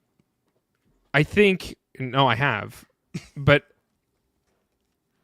I just think if you take like for me when I look at MVP, I look at it as like who is the most valuable player for their team. Like what would the team trajectory be like if they didn't have Matt Stafford, or what would the team look like if they didn't have Jonathan Taylor? And that's Matt, you were saying it's a quarterback stat. It is a quarterback award, which kind of sucks, but historically, Matt Stafford should be in the conversation for MVP. But I think if you were to remove both these players from their respective teams, I think the Colts are a hell of a lot worse than the Rams. And I guess that's all in a vacuum because it's like who would their quarterback be then anyway? So I don't know. That's where I just struggle. That's with why it. it's a quarterback stat, because you take the quarterback off any team and it becomes it's very, like I said, difficult. The further you get away from the ball, the harder it is to justify. Because like Jonathan Taylor can't give himself the ball every time. Yeah, well, that's why a lot of people could fundamental. give Jonathan Taylor the ball every time. Yeah, he can get It's these pretty- balls. Well, okay. It's pretty easy to hand the ball off. It's pretty difficult to run an offense. All right, let's keep moving. Lions Commanders. Lions win this game 44-22. The only thing that I had to there's two things I had to discuss here, and we'll start with the first one. Is there's a lot of conversation in NFL media right now about Dan Campbell taking over the offensive play calling, and they're making a huge deal about this. And I maybe this is an unpopular opinion because everybody's talking about it. I don't think this is that big of a deal. That's my take on it. I don't think him taking over offensive play calling is that big of a deal, and people are questioning why he did it. What's it mean for John Morton, who is the offensive coordinator for the Lions, who was calling the plays? And it does it mean that there's some distrust or disarray between Morton and Campbell and how things are being ran? And people are spinning this every which way to Sunday here. My opinion is this: Dan Campbell knows what the fuck he's doing. Like, Dan Campbell knows what he's doing. Yeah. He knows both his players and his coaches. And according to Dan, when he was asked about this, he said he wanted to mix things up and get the best out of his team. I'm not reading too much into this, but NFL media is taking this by storm. Well, of course, because it's that's what the media does. It's an entertainment business. I see it as Morton's probably like a good Monday through Saturday coach, and then not a very good game like when the bullets are flying coach. And there's something to be said there, but that's on the head coach. Like, he put him there, and it's okay if he wants to make a decision to be like, you know what, we'll game plan this together all year. I want you to put together the tape, the angles, and then we'll agree on what buttons we push. But then when things are going, I trust my gut out there, and I think that's what a head coach should do. There's nothing wrong with that. He can evaluate that at the end of the season, but that's the dumb thing would be if he knows there's something wrong to just keep letting that guy call plays and then run him into the ground. Yeah. Then what? They're like, why did you let him call play? It's like, whatever. I think it's a big nothing. It doesn't seem to be distracting the team at all. It didn't distract them against the Commanders, who were without, Jaden Daniels. And it's like they did what they needed to do, and you move on. Like I agree with you. I think the Lions look good. I think they're going to continue to like improve and be one of the top 3. So it's like it's a big nothing. It's a big nothing burger. Yeah. I mean, I wouldn't say it's nothing. I wouldn't say it's nothing because it is interesting. It is interesting a team that's having a lot of success and has a decent amount of offensive production decides to make this change. But at the end of the day, you're right. I mean, we're not privy to the private conversations or what's going on in the headset. So maybe there are just slight disagreements, or maybe he sees him get rattled or whatever. I think it's fine. I am a little concerned because Dan Campbell's decision-making on the fly is a bit questionable, or he's got a history of being a bit questionable. Now, he's been way, way better. Maybe he's rallied that back in. He's been way, way better recently. So, he's but he got also the wasn't leash. Calling the plays. He wasn't calling the plays. And that does make me a little bit nervous. I don't know. I don't think they're ever going to punt the football ever again because Dan Campbell, Dan Campbell was ready to go for it on 4th down, at any moment. But now he's got the opportunity to like set up the 4th down. So it'll be like 3rd and 2. True. He's like, just take a knee. Just take a knee. Let's go for it on 4th down. That's what he's going to want to do. And that's going to make me nervous. True. Like he's going to be like, let's go for it. And they'll be like, damn, we don't have the ball. He's like, I don't fucking care. That's the kind of attitude we don't need on this team. He's going to fire that person. He's like, I'm calling those plays too. I'll call special teams. The last thing I want to talk about with this is the other thing I wanted to bring to the table was I don't know if you guys got or had watched this game, but and I don't want to make this political. I don't want to go like this is not the politics aside. President Trump was in attendance at this game. Not only was he in attendance, he was in the broadcast booth, and he was on national television helping broadcast the game. I thought it was absolutely hilarious, and my takeaway was that I think President Trump, when he is done being the president, should be in the broadcast booth all the time. It's going to be tough to change hearts and minds. Hilarious. Just listening to it, like you could tell the broadcasters, I don't think they were prepared for this. And I think like Trump was probably at the game was like, I kind of want to go into that broadcast booth. And they're like, okay. And so like the questions they were asked, like it was very like, you could tell they were like, what is going on? So I don't think they had necessarily planned for Trump to come in and broadcast. Yeah. What's funny about my experience watching this, so I was with family when this game was going on, so the volume was turned down on the TV, and I was talking, whatever, and then I glanced over my shoulder, and I see Donald Trump in the booth, and they've got like the game on a small screen, and I'm like, what in the fuck is going on? Like, how does this just happen? But you're right. It seemed like he just showed up and was like, yeah, let me in. Yeah, like that was the impression. And they're like, oh my God, the president's here. And like, we did not like game script any questions for him. Love or hate Trump. That's a pretty baller move. Oh, that's hilarious. Very funny. That's very funny. He should be in the broadcast booth. I listened to some of it. Game. The word soup he was making Trump sometimes. He was just like talking in circles. I was just like, all right, He's got a habit of that. You do you. It was comical. I think we need more of that in the NFL. Chargers beat the Steelers 25-10. Not surprised the Chargers won because I don't think the Steelers are that great of a team, but what was your guys' takeaway? Yeah, Steelers not good. Chargers okay, better than not good. Okay wins. That's this because even Herbert didn't look great. Like this, the Chargers also didn't look very good. It was just at one point I looked and it was like 5-2 or 5-3, and I was like, what in Christ is happening to this game? And then that was it for me. I was like, I'm turning this off. This is gonna set me back. I can't watch this.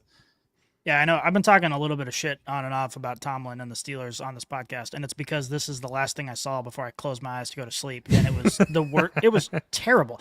Like the Steelers, they're lucky that the Thursday night football game happened this week, because otherwise this game would be such a laughingstock. Because True. Aaron Rodgers did everything he could to lose this game. He looked pathetic, and the Steelers, by the way.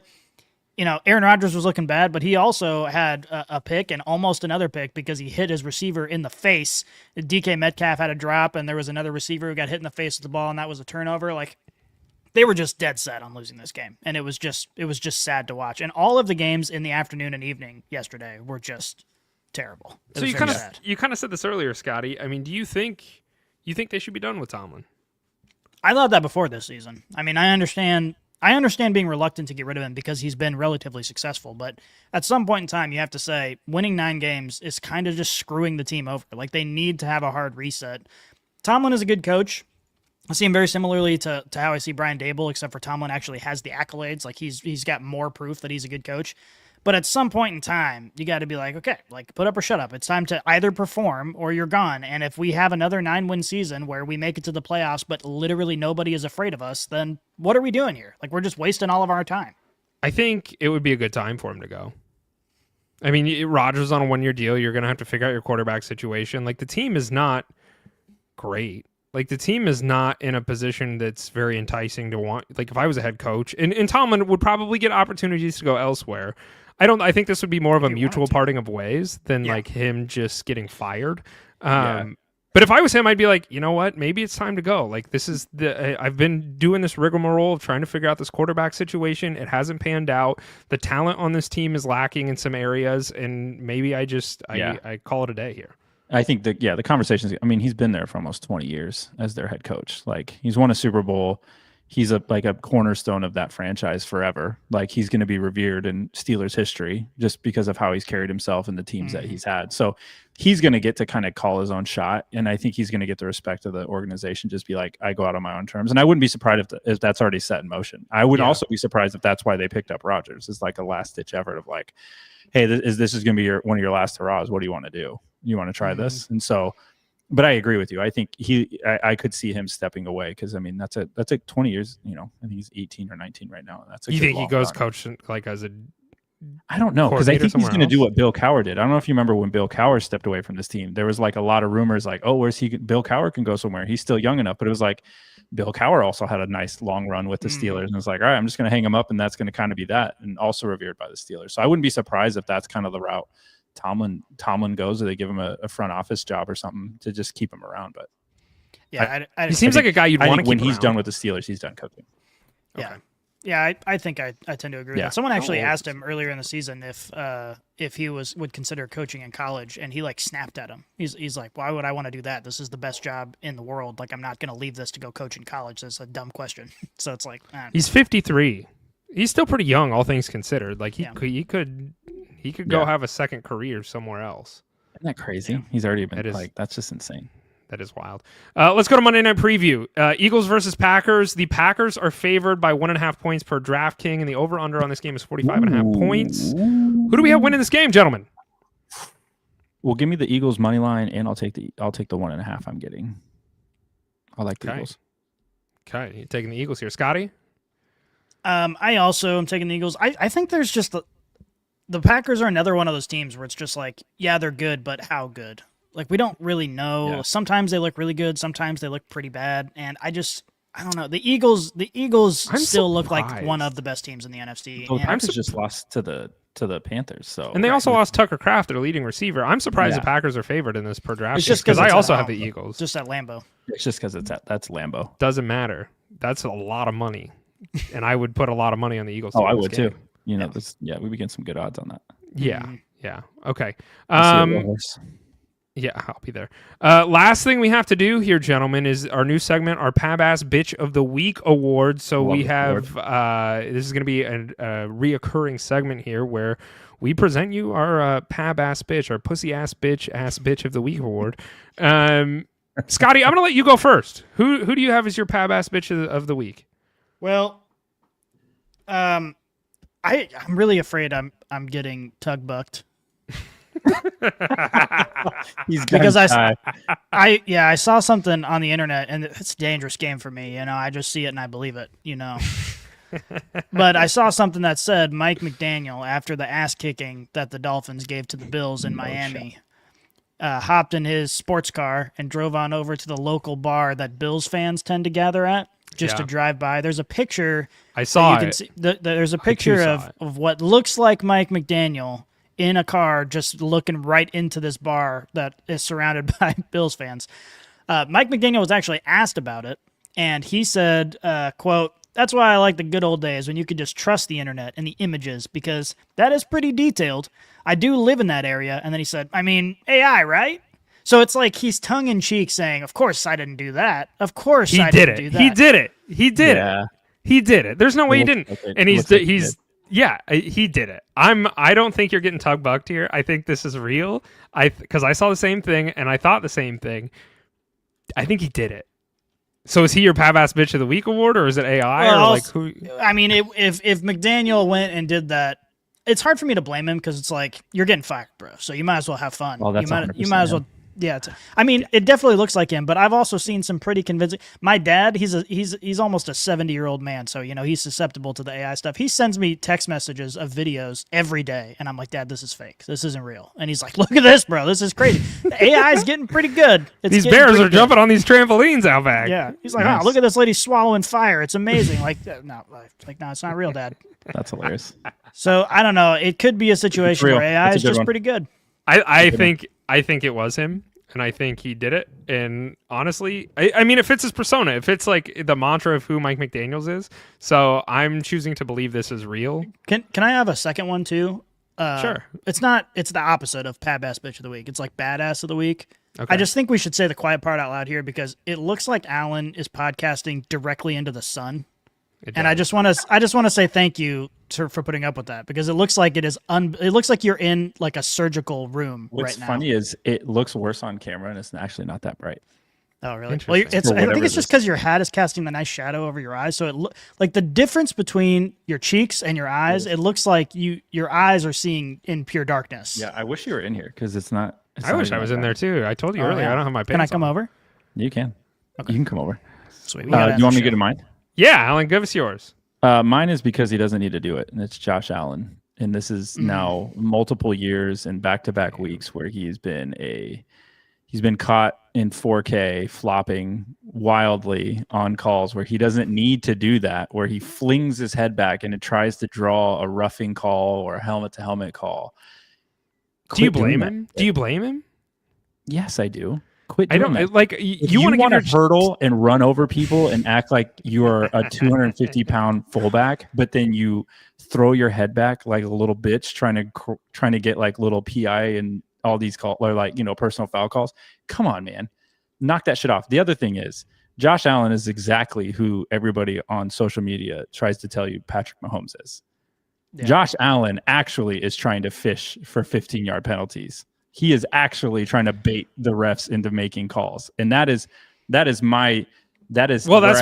the problem is it's because the Chiefs already have the refs in their pocket, and Josh is pissed because he doesn't, and so he's trying to get. You're right. Yeah, I think if you're a quarterback and you're not doing this, you're not trying to win. Like that's kind of my thought. I think you should use every rule to your advantage. Like the rule book is bent in your favor, and people aren't going to remember your stupid flop from week 4, but they will remember if you win the Super Bowl. So like do everything you can to win. And granted, this is from a Rockets fan who was living in prime James Harden era. So I'm like, yeah, use the refs, get the refs on your side. That's just my mindset. Scotty, I want to let you know your wife did comment on the show and said that your dinner is ready. So just I've been able to smell it for 30 straight minutes. It's so good. All right, I'll bring you my Pab-ass bitch of the award a week, and then we will get out of here. I want to make it Trevor Lawrence. I wanted to make it Trevor Lawrence, but I already did a rant on Trevor Lawrence, so I will make it the end of an era instead. My Pab-ass bitch of the award a week goes to me. It goes to you, gentlemen. It goes to all of us common folk out in the world. It came to my attention that the Farmer's Almanac is officially sunsetting, and after more than 200 years in existence, this upcoming edition will be the last edition of the Farmer's Almanac. Fuck, bro. Yeah.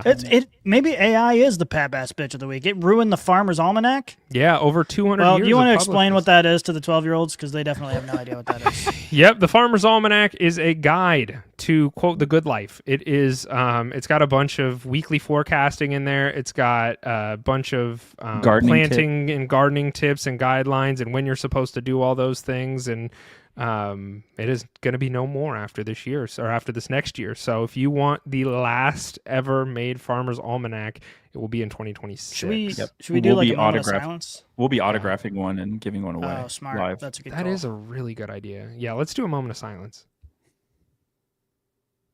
Thank you, guys. And it sucks to see that the Farmer's Almanac is no more. It's because the whole moment of silence for 200 years of service.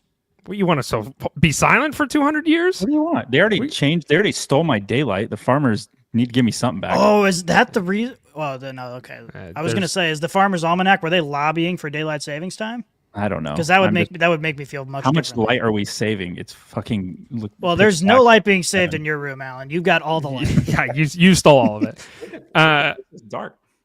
Yeah, no. So it's because all of us common folks didn't buy enough editions, and so we are the Pabs of the week because we effectively have killed the Farmer's Almanac. We let AI ruin that for us. We did. All right, ladies and gentlemen, let's get the heck out of here. We got Monday Night Football on the horizon, Eagles, Packers, and as mentioned, Packers are 1.5-point favorites. So we will see how this shakes out.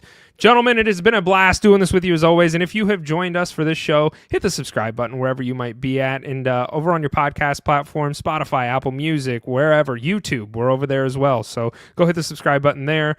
And always X, the Everything app, we're there as well as Instagram. So anywhere that you can think of, we are there. Go check us out. Hit the subscribe button. And a huge shout out to Burger King. Thank you for keeping the lights on. We genuinely appreciate it. Go get yourself a Whopper from Burger King. I did last night, and it was a decision I do not regret. Let's get out of here, boys. I love you. This was fun. We'll do it again next Monday. We are out.